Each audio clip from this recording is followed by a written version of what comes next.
आज केंद्रीय वित्त मंत्री निर्मला सीतारमण ने अंतरिम बजट पेश किया है। वहीं बजट को लेकर केंद्रीय मंत्री दर्शना जरदोश ने प्राइम न्यूज से खास बातचीत की और इस दौरान कहा कि रेलवे का फंड पिछले साल से भी ज्यादा दिया गया है। इसके साथ ही और क्या कुछ कहा उन्होंने, जरा आप भी सुनिए।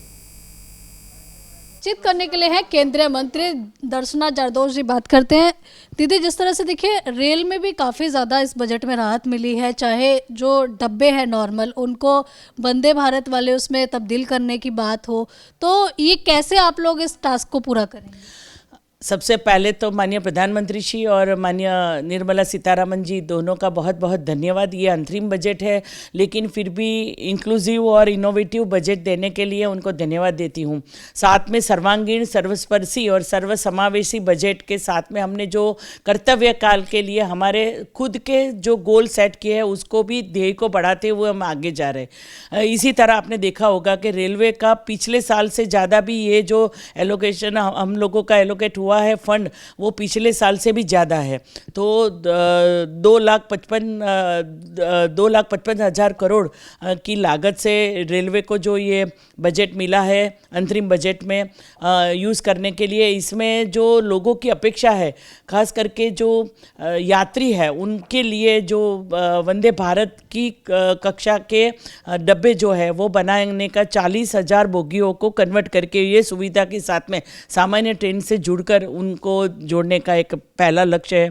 दूसरा है जो फ्रेट कॉरिडोर है, जिसमें हम लोग खास करके एनर्जी, मिनरल और सीमेंट के लिए जो हम लोग उनका उपयोग करते हैं, port connectivity, last mile connectivity के साथ में, जैसे 3/4 एरिया हम लोगों का कोस्टल एरिया है, तो उसमें जो माल एक्सपोर्ट या इंपोर्ट होता है तो उसकी कनेक्टिविटी, और जहां हाई ट्रैफिक डेंसिटी वाले हैं वो एरिया को आइडेंटिफाई करके एक गति शक्ति मॉडल के ऊपर रेलवे ने अपने अपने प्लान रखे हैं।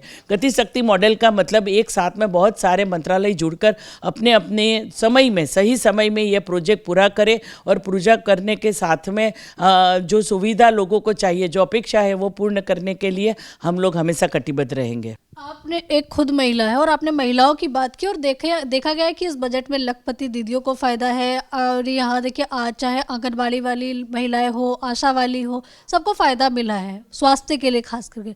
लेकिन वही कुछ महिला नेता भी है विपक्ष की, उसमें देखिए अगर आतिशी की बात करें तो कहीं सब जुमलेबाजी है। जिस रोज़गार की बात कर रहे हैं मोदी जी, वो रोज़गार तो कहीं 10 साल में दिखाई नहीं दिया। ये फील की बात होती है ना, अनुभव की बात होती है, भरोसे की बात है। जब उन लोगों का भरोसा ही नहीं रहा, वो तो कुछ भी बोलेंगे। उनका जो विरोध करने का काम वो करते रहे, हम लक्ष्य के साथ आगे बढ़ते रहेंगे।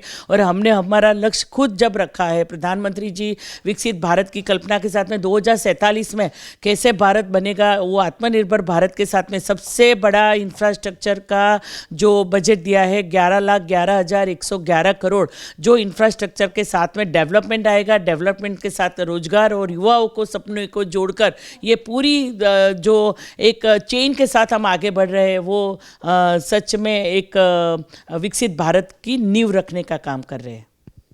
चलिए धन्यवाद। तो देखिए यहाँ पर दर्शना जरदोश जी को सुन रहे थे, जो कि केंद्रीय मंत्री हैं। इनका कहना है कि देखिए इस अंतरिम बजट में सभी को ध्यान में रखा गया है और विकास की गति को और भी ज़्यादा तेज करने के लिए प्रयास भी जारी है। कैमरा पर्सन स्वास्थ्य का, चलिए प्राइम न्यूज़ दिल्ली।